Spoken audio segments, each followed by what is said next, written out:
Hello friends. आज मैं जो आपको बात बताने जा रहा हूँ वो बहुत ही ज़रूरी बात है और रिटायरमेंट के लिए ख़ास ज़रूरी है।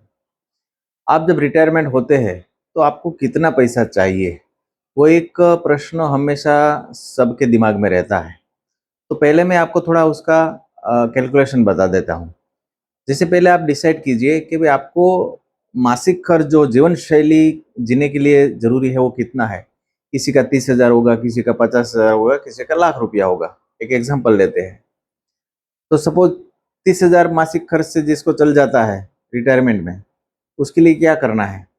उसका वार्षिक खर्चा कितना हुआ? 30,000 इंटू 12 मंथ्स, तो 3,60,000 का उसको सालाना पैसा चाहिए। और उसके लिए 90 लाख रुपया होगा और उसमें से 4% विड्रॉल करेंगे हर महीने, तो 30,000 के हिसाब से उसको वो चल जाएगा। तो उसका भंडोल कितना उसका चाहिए? 90 लाख रुपया, बराबर है। और उसमें से 4% उसको उठाना है, तो आजीवन उसको वो पैसा मिलता रहेगा। अभी मान लो आता है 50,000 रुपया मासिक खर्च वाला, तो उसका सालाना खर्च हुआ, मतलब चाहिए रिक्वायरमेंट पेंशन 6 लाख रुपया। हर महीने 50,000 इंटू 12 मंथ्स बराबर है 6 लाख रुपया सालाना चाहिए।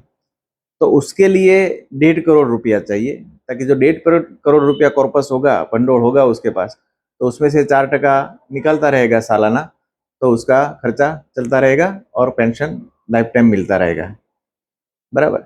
बाद में आते हैं 1 लाख रुपया के लिए, कि जिसको मंथली 1 लाख रुपया चाहिए, तो 12 महीना का हुआ 12 लाख रुपया।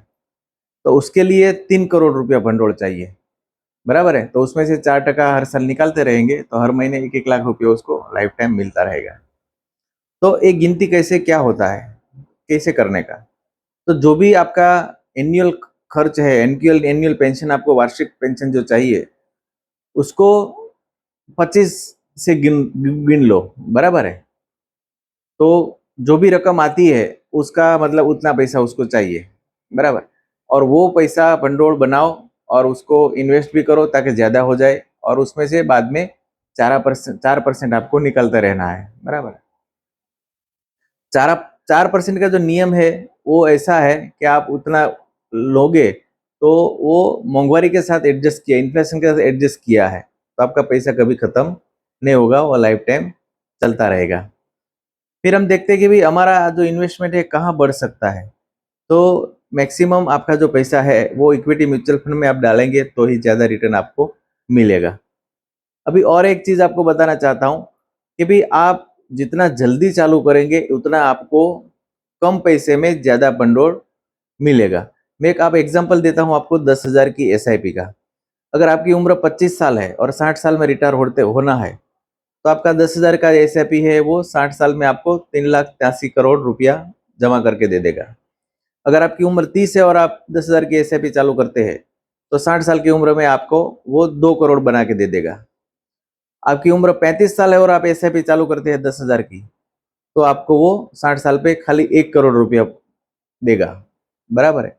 और मान लो आपने 40 साल पे ये काम चालू किया है और 10,000 की एसआईपी 40 साल की एज पे आपने चालू किया है, तो आपके पास बचे ओनली 20 ईयर्स।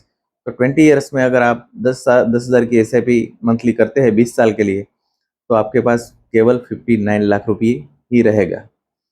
तो इस बात से आप जान सकते हैं, समझ सकते हैं कि जितना जल्दी चालू करोगे और लंबा जितना चलाओगे, उतना फंड आपका बहुत ही बढ़िया बेहतर बनता जाएगा। और एक बार फंड बन गया तो फिर आपको पेंशन की कोई टेंशन ही नहीं है, बराबर। तो ये चीज़ आप समझिए कि भाई जल्दी चालू चालू करना बहुत ही ज़रूरी है।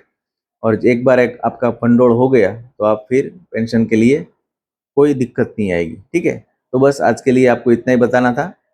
अगले वीडियो में और अच्छी बातें बताऊंगा। मेरी इस चैनल को लाइक कीजिए, सब्सक्राइब कीजिए, फॉलो कीजिए और मैसेज कीजिए। Okay, thank you.